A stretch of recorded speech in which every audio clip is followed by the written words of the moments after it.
Good morning, LinkedIn friends, HubSpot Nation. Welcome to another edition of Let's Build Profoundly. March 4th, 2025. We're a couple days away from kickoff, and we have our next pro, Ash. How are you doing today? I'm great, Chris. Thanks for having me. How are you? I am doing great. High energy levels this week, as you might imagine, leading up to kickoff. So super thankful that you could join us today and help me make good on the promise of 30 pros in 30 days leading up to kickoff. But enough about the strategy. We're here to talk about you and introduce you today. So, your expertise, tell us what it is and how did you get it? Okay. Yeah.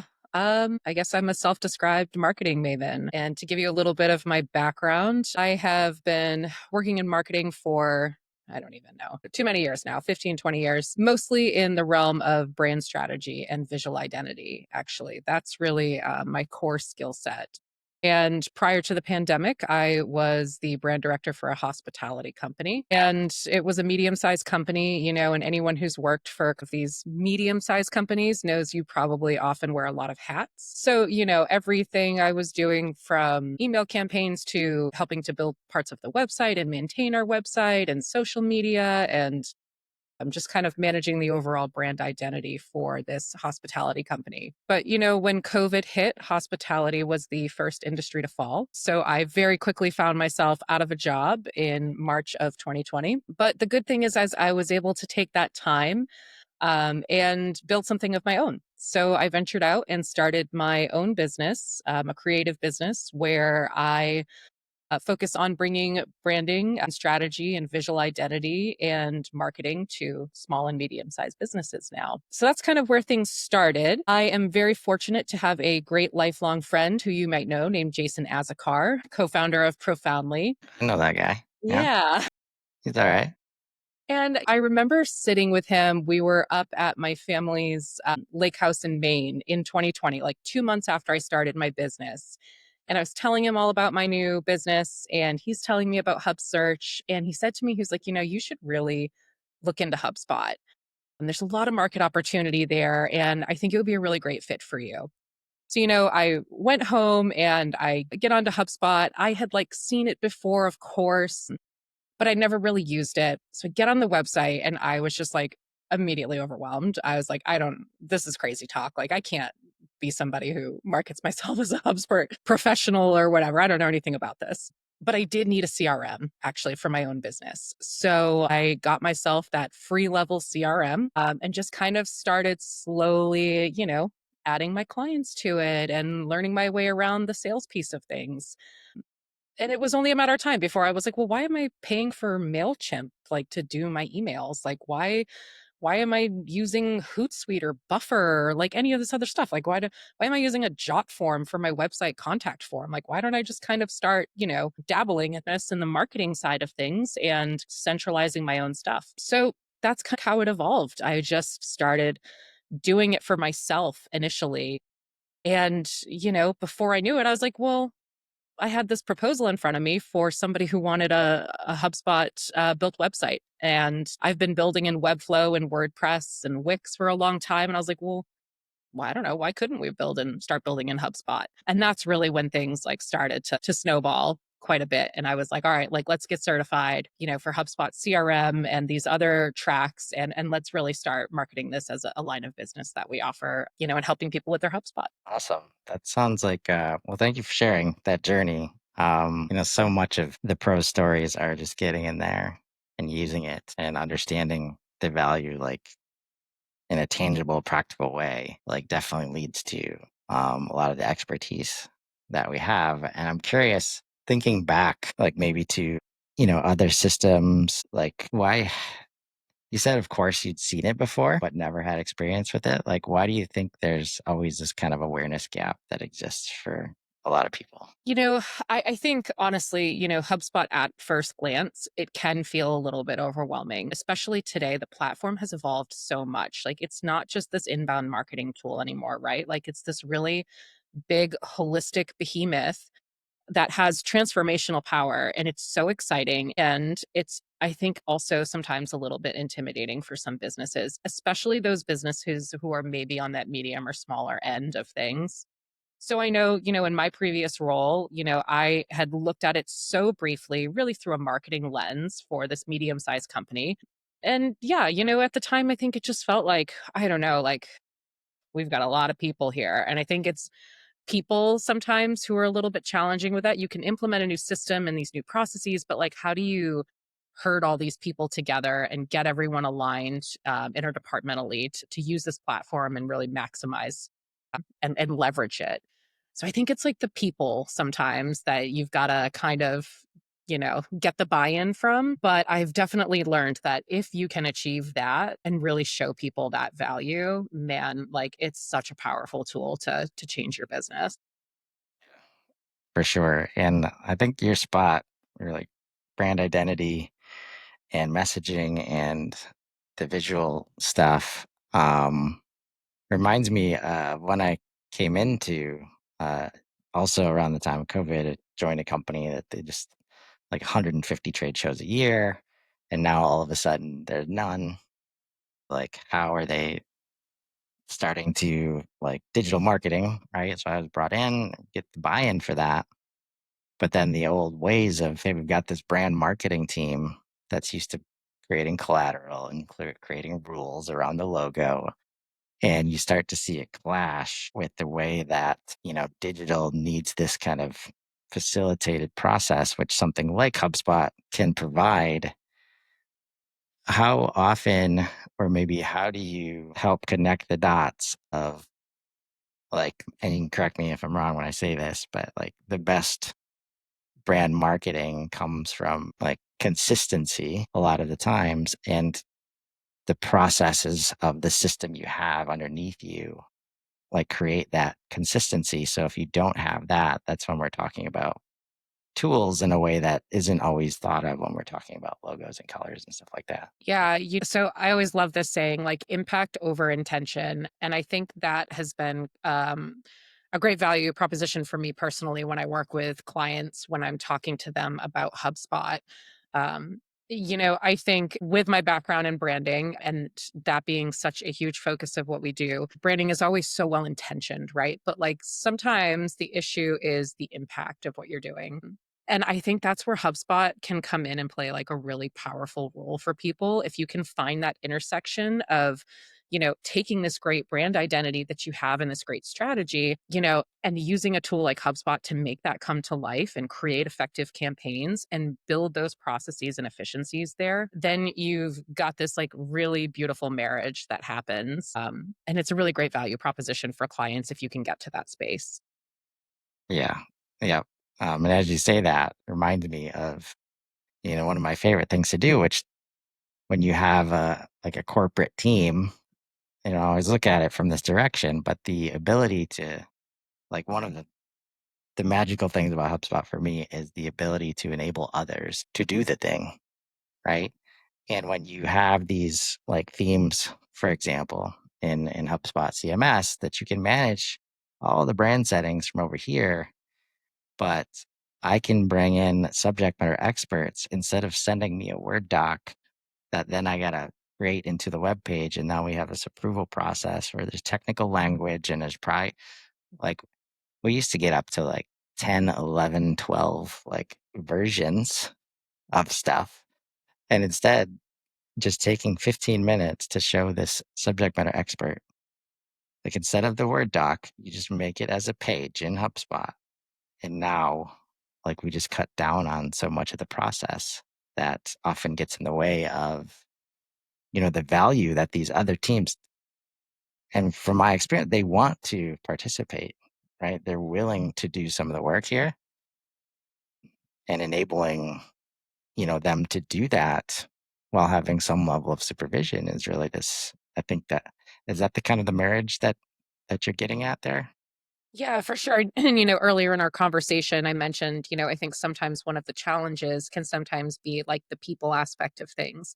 But I think if you can get people's buy in through empowering them with these tools to, be able to break down these silos and collaborate, and be more efficient, this is what people like naturally want to do, right? Like we all want to have a greater impact and do better work. And HubSpot can help you get there. It can empower your teams to do really, really powerful things. So for sure, I think like that's really kind of one of the things that makes HubSpot so great. And if you can get teams to buy in on that space, then I think you're in good shape.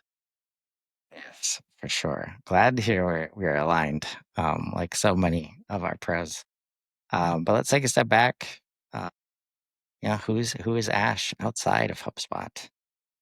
Boy, well, I grew up in Portland, Maine, so I'm a New Englander. I went to college in New Hampshire where I met my husband, Jeff, who also does some work with Profoundly. We lived in DC for about 12 years. That's where I worked largely in the hospitality industry and marketing for quite some time. But now we're back in New England. I have two boys, they're 10 and 6, and they are hockey kids. So I am a hockey mom. That is a strong part of my identity. Anyone else who has kids, especially multiple kids in hockey, will understand where I'm coming from there. We spend a lot of time in the rink. Yeah. And I'm also a really avid photographer. I photo families and weddings. I do commercial photography.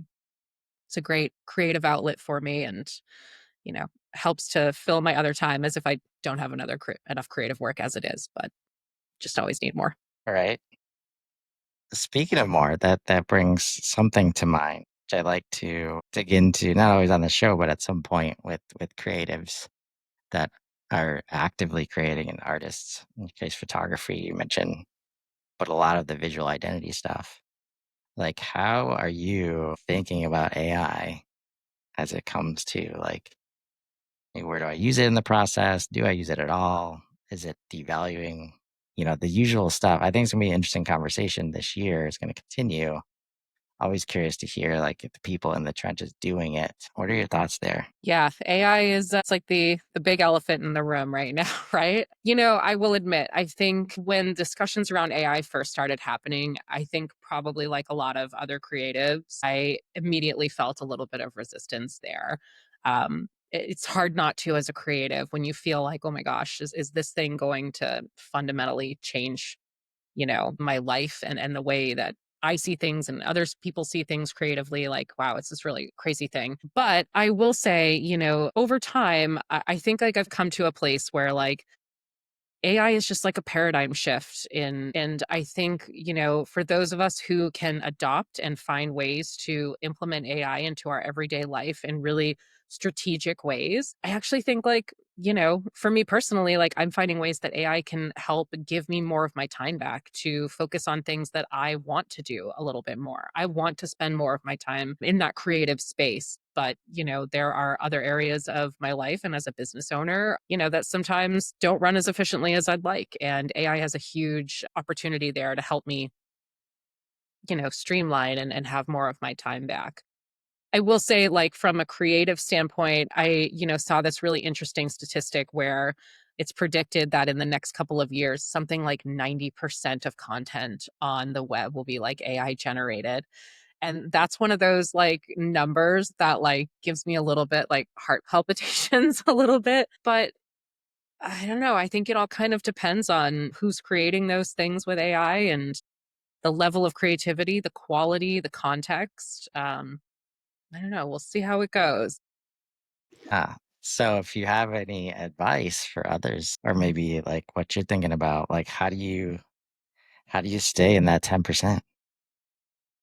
Yeah, I always love to, especially when I'm working with clients, look at things through a very like people first lens. So I'm always like so big on like the human centric nature of things. Like, does what I'm doing, um, does it make people feel something? Does it resonate with people? Is it coming from a place where I've worked human to human with somebody like on this particular project or something? And I think, like, that's something that AI just, like, can't replicate right now anyway, who knows what the future holds. Um, so for me, just kind of like, keeping this, like, human connection open, um, having these relationships with people, with clients, with your community, I think that's kind of the place right now that I'm living in when it comes to AI. Yeah. No, I think that's fair. Um, and I do think there's a little bit of, giving up the reins a little bit, like to achieve the human like reaction and emotions that result. Because there's a lot of studies showing up now that like, and it shouldn't be surprised. There's almost always a correlation to actually how humans work, right? Like not every human is great at being empathetic, right? So naturally, there might be situations where AI is actually better than that because it knows to get a reaction from a human being. Like you got to try and be empathetic, and this is how you do that. Um, so I love like you talked about creating the space for other stuff. Like it's giving you more space and more time back. Have you thought about maybe ways there's usually always something on people's minds about things they would love to do to be more relationship centric, to give a little more personal touch to clients or to partners or things like that.